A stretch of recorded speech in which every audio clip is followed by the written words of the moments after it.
This is Bobby Gilles for Travel Blog, and I am with Sojourn Pastor Chad Lewis, and we are talking about one of those things that not a lot of Christians talk about and not a lot maybe like to talk about, and that's fasting, which we find in the Bible. On our 40 days of prayer, we've got some fast days coming up. So basically, what does that mean?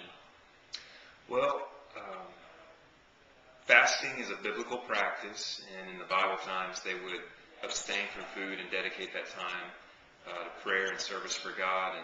And so it's one of those things that we don't talk about much, like you said, because it's not really part of our American Christianity quite often.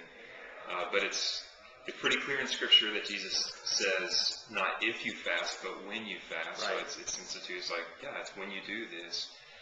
So it's a practice that we need to study and jump in on, and because it is a biblical deal.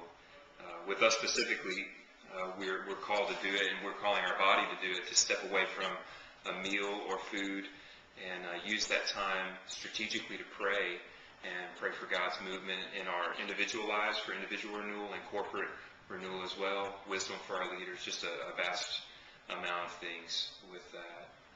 So that's good. What about people who are scared? In 24 hours, am I going to die? Yeah, I reckon some people might die. If I don't have a meal. Well, we always say use wisdom and check with your doctor and stuff. My wife, actually, it's interesting you say that, because she gets very dizzy, lightheaded, and weak if she skips meals. So what she chooses to do is, within that 24-hour period, eat very bland oatmeal. So she basically fasts from good tasting food. She eats, right. It tastes like cardboard. I'd rather not eat than eat that. Yeah. But she'll do that, and the whole time she's crying, Lord, I want to taste and see that you're good, like Psalm 34. I want to not be bound to this physical thing, because we'll run, we'll plan, we'll do all these things for our next meal or to get different things. We teach here at Sojourn fasting, even though the biblical practice deals directly with food, we could fast from TV shows. Which might be harder for a lot of people than fast from food. The internet, missing your episode of Lost or something, and right. saying, do I really want to seek God more than this thing? And not a legalistic way, and that's one thing I want to say. It's not about gaining love from God or earning our right to be heard, but it's just saying, Lord, I'm weak. I desire this more than you. Help me desire you more than anything, and then use that time constructively for prayer.